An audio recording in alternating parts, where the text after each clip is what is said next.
Malaki is a word used on the east coast of Africa that means 100,000. What follows is not a huge epic tale, but an account of 100,000 small ones.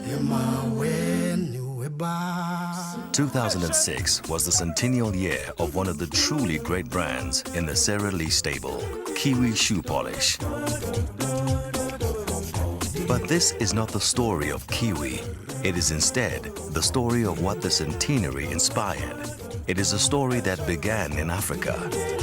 What if in the celebration of 100 years of selling shoe polish, Kiwi were to give away 100,000 pairs of shoes to people who had never ever in their lives owned a pair of shoes? People who are so poor and live in such deprived circumstances that simply possessing a pair of shoes, taken for granted in the developed world, is way, way out of their orbit. From its birth in southern Africa, the project gained momentum. Just getting this project off the ground was a massive task. All in all, 12,500 people in the Sara Lee organization were mobilized in the Western world and Asia to collect 100,000 pairs of practical, durable shoes with a particular influence on children's shoes. No broken shoes or shoes in need of repair were accepted. The shoes were firstly sourced entirely from and by staff. Then each pair was cleaned and bagged in its own bag, complete with the right size. A massive task done after hours as an act of selfless love by Sara Lee staff. There are many wonderful stories with employees going way beyond what was expected to raise this collection. Some collecting up to 400 pairs of shoes. Suffice to say that 7 40-foot containers were sent from 2 harbors in Europe to 7 inland destinations in Africa. Each container was packed with shoes, cleaned in good repair, bagged and sized, ready for distribution. The real story was now ready to begin.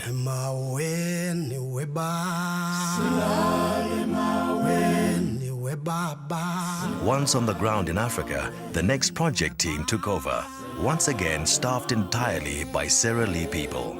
We decided that we would target the remotest, poorest, and most economically deprived areas. Kenya, Tanzania, Malawi, Zambia, Rwanda, and South Africa were identified as those were the people who were most in need. Once more, the Sara Lee team went into action. Staff were called upon to activate the program on a voluntary basis, and all elements of the campaign were implemented entirely by Sara Lee people. This audiovisual is made up from videos and photographs of Sara Lee people on the ground, and the diaries kept by some of the European and American staff members who were part of what eventually transpired. Far out of their comfort zone, deep in the African bush, scenes of heartbreaking happiness confronted them as they witnessed firsthand the utter joy of not one but thousands of people receiving something that they never dreamed of achieving, their first pair of shoes. What follows are random extracts out of the diaries kept by Margot Clark, Gretjel Volkerts, and Bob Clark.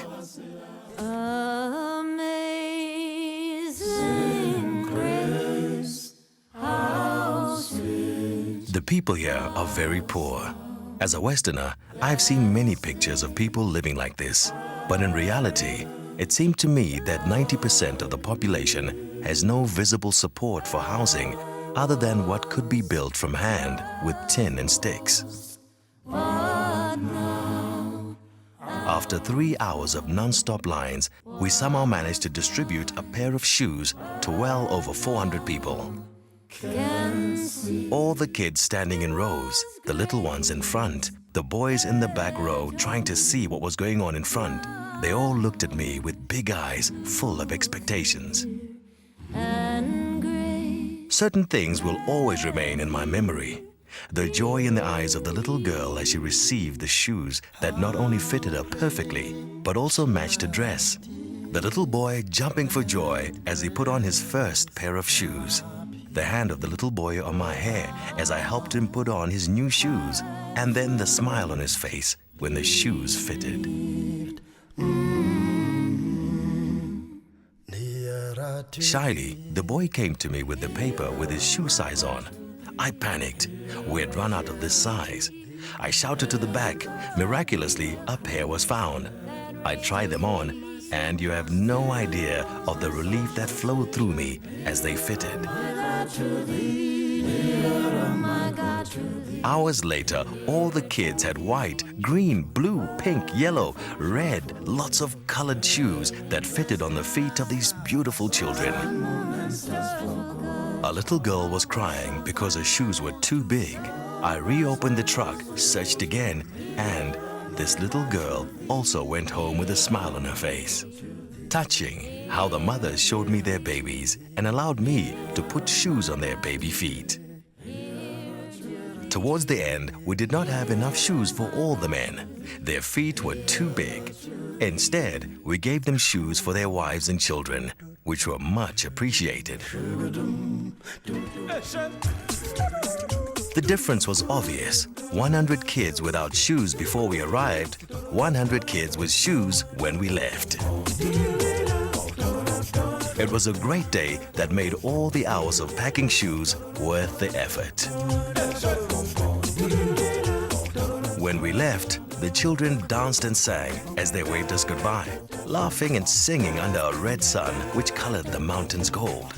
I discovered a profound change in the way I look at people. Sometimes it is possible to live a happy life with little or no possessions. Africa is a place of beautiful land and beautiful people.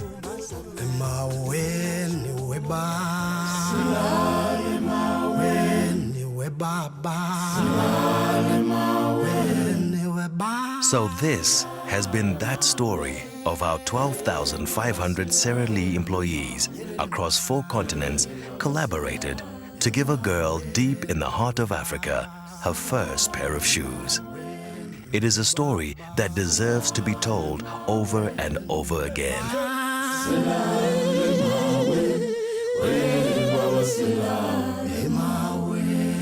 Sing. Homeless, homeless, am I when you